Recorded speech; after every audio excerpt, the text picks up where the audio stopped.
take me through. Mauritius was horrible. Bengafuni nokuya ke lapho.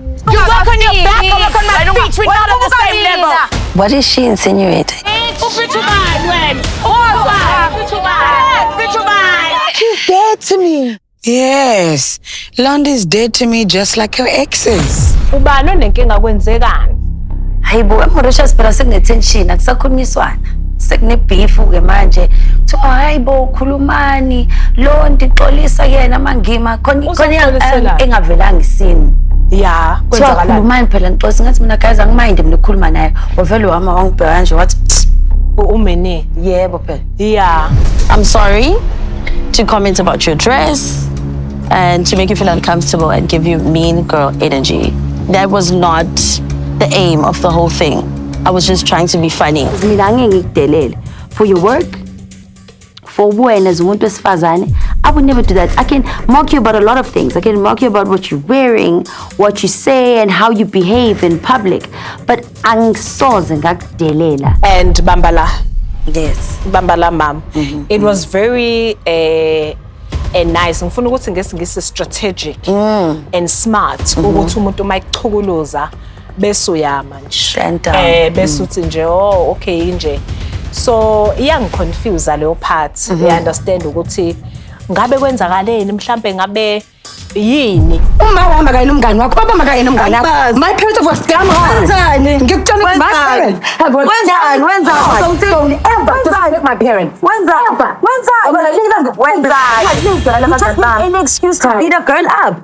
You are bullying my parents. You are a bully. So for me in that situation, I felt like it was very important for me to stand down. I felt like I was a coward. I felt like, you know, I just let someone azongikhomba nje esipongweni azenzele ngami. Obviously people wanted to know about the court case kwenzakalani. Enkantolo yini lo? Hawu phela bengifuna apologize kahle because now bese ngifonelwa abantu abangahlangeni nalento but yena ehluleka ukuphakamisa ifoni afonele mina. It is not your job ukuthi uzongidelela. You know, there's a line that you shouldn't cross, and when you've crossed that line, have the decency to just apologize. And lying to other people and saying that you have apologized when you have not. And it got to an extent where she even lied and said she called me and sent me an SMS, and she only did that afterwards. Which was a big lie. Hayibo, I'm so sorry. Ubefuna kube inqindi nenqindi. Hayi into engangoyidinga. Abanga mama sengilwa ku TV ngeke. Njengoba umude kangaka nje. Hayibo nesinga mama silana. Hayibo ngeke wasiveza nje nesakhe. Wasiveza yaphi ngesikhathi nilwa? Nami ngesikhathi phela. I loved the support, you know. It made me strong as a person, but in the same breath, you know, I don't support bullying, especially if it's just thousands. It was millions of people on one person. You know, at some points I really did feel bad, and I thought maybe she was gonna step up and say, hey, you know, I apologize, but hi, clearly kapadio. So mama, good to see you. Good to see you too, mama.